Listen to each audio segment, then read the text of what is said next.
ఓం గం గణపతియే నమః.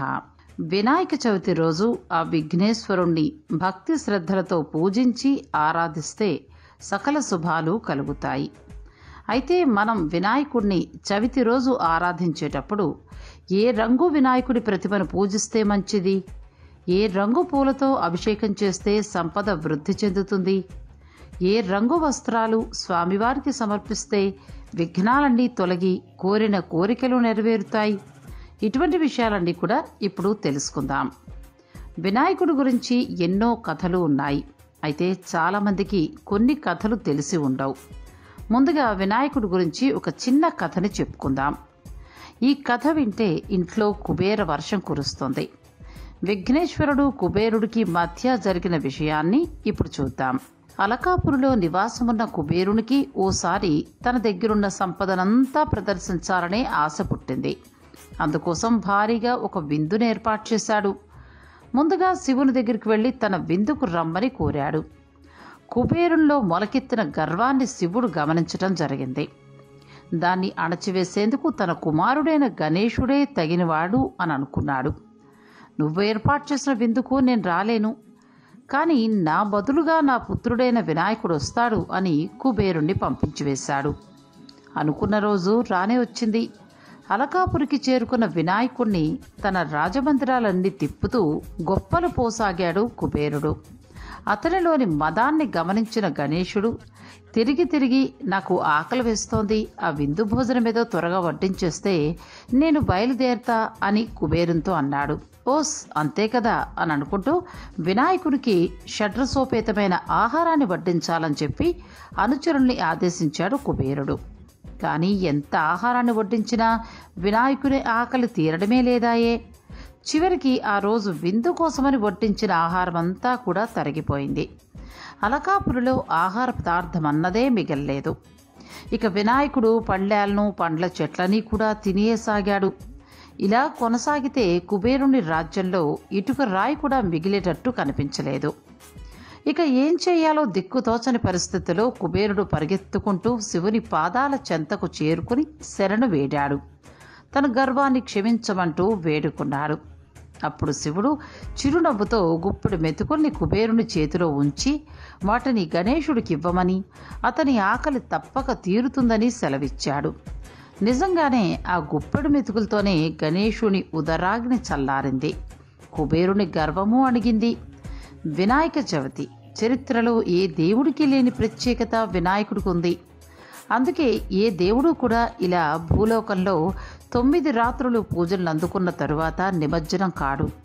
అది కేవలం వినాయకుడికే సాధ్యం. ఏ పని చేయాలన్నా, ఏ కార్యం చేయాలన్నా, ఏ పూజ చేయాలన్నా కూడా ముందుగా వినాయకుడి పూజ చేసిన తరువాతనే మిగతా పూజల్ని చేస్తుంటాం. వినాయకుడి పూజ తరువాతనే తమ పనుల్ని మొదలు పెడుతూ ఉంటారు. వినాయకుడి పూజకు అంత విలువ మరి. అందుకే భారతదేశం నలుమూలలా కూడా వినాయక చవితిని ఎంతో ఘనంగా జరుపుతూ ఉంటారు. అయితే గత జన్మలో చేసిన పాపాలు తొలగాలి అంటే వినాయక చవితి మొదలైన రోజు ఎరుపు రంగు గణేశుడికి పూజలు చెయ్యాలట. అలా చేస్తే గత జన్మ పాపాలు కూడా తొలగిపోతాయి. ఇంకా ఉద్యోగంలో స్థిరత్వం లేకపోవటం, వివాహంలో అడ్డంకులు, ఇలా రకరకాల చింతలతో ఉన్నవారు వినాయక చవితి రోజున ఉదయం 4 గంటలకే నిద్రలేవాలి. అది బ్రహ్మ ముహూర్తం. ఆ సమయంలో నిద్ర లేచి శరీరానికి నువ్వుల నూనెతో నలుగు పెట్టుకోవాలి. అరగంట తరువాత స్నానం చేయాలి. తరువాత ఎరుపు రంగు వినాయకుడిని పూజించాలి. గణేశుడికి ఎరుపు రంగు పూలమాలనే అలంకరించాలి. ఉండ్రాళ్ళు, ఉలువ గుగ్గిళ్ళు వినాయకుడికి నైవేద్యంగా పెట్టాలి. దీపారాధన కంటే ముందు ఓం హర సూనవే నమః అనే మంత్రాన్ని 108 సార్లు జపించాలి. నెయ్యితో వెలిగించిన దీపాలతో స్వామివారికి ఆరాధన చేసి పూజ అనంతరం స్వామివారి ప్రసాదాన్ని నలుగురికి పంచాలి. కుదిరితే ఎవరికైనా వస్త్రదానం చెయ్యాలి. ఆ రోజు ఎంత వీలైతే అంత తోటివారికి సహాయం చేస్తే గత జన్మ పాపాలతో పాటు ఈ జన్మలో కూడా అంతా మంచే జరుగుతుందని పండితులు చెప్తున్నారు. వినాయకుడు గణేశుడు సకల గణతంత్రానికి అధిపతి.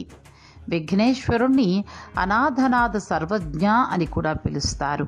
జీవితంలో ఎన్నో అడ్డంకులు ఎదురై ఆరోగ్యపరంగా జీవనపరంగానూ మనం అనాథలమైనప్పుడు అన్నీ తెలిసిన వినాయకుడిని స్మరిస్తే వాటిని ఎదుర్కొనే శక్తి, ఆత్మబలాన్ని ఇస్తాడు.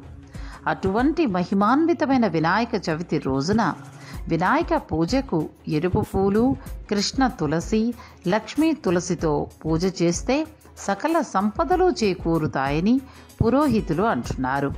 ఇకపోతే వ్రతంలో ఆయనకు పాలు, పెరుగు, నెయ్యి, తేనె, పంచదార కలిపి పంచామృతాన్ని సమర్పిస్తాం.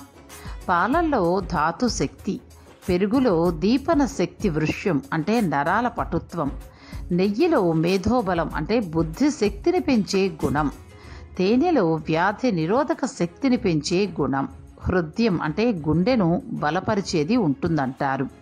అలాగే వినాయకుని పూజకు తులసీ వ్రతం, ఎరుపు పువ్వులు, కృష్ణ తులసి, లక్ష్మీ తులసితో పూజ చేస్తే సకల సంపదలు చేకూరుతాయని పురోహితులు అంటున్నారు.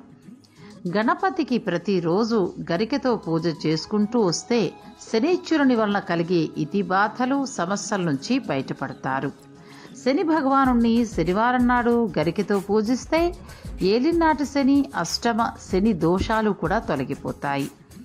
గరిక పత్రంతో శ్రీ మహాగణపతికి పూజ చేసిన తరువాత బెల్లం నైవేద్యంగా పెట్టి పూజిస్తే కోరుకున్న పనులు త్వరగా అనుకూలమవుతాయి. గరిక పత్రాన్ని నగదు ఉంచే ప్రదేశంలో పెడితే మీకు రావాల్సిన నగదు త్వరగా వచ్చేస్తుంది. దుర్గాదేవికి గరికతో పూజ చేస్తే రహస్య ప్రార్థనలు ఫలిస్తాయి.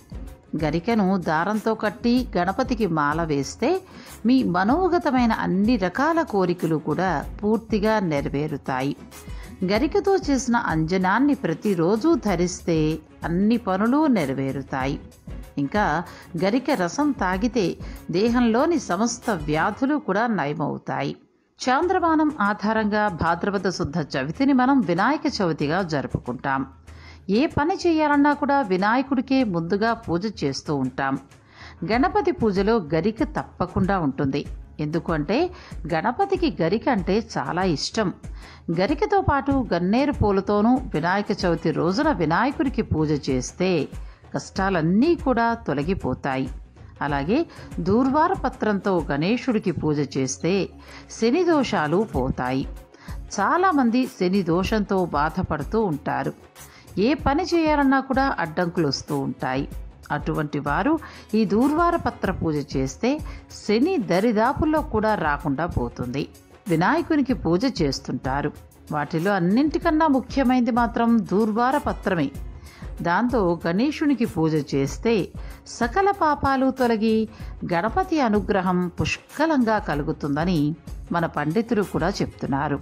కాబట్టి వినాయక చవితి రోజున ఆ స్వామిని ఈ విధంగా పూజించి మంచి ఫలితాలు పొందండి. సర్వే జన సుఖినో భవంతు. ఈ వీడియో మీకు నచ్చినట్టయితే కనుక లైక్ చేయండి, షేర్ చేయండి. మరిన్ని ఆధ్యాత్మిక విశేషాలు, భక్తి విశేషాలు తెలుసుకోవాలి అనుకుంటే మా ఛానల్ని సబ్స్క్రైబ్ చేసుకోండి.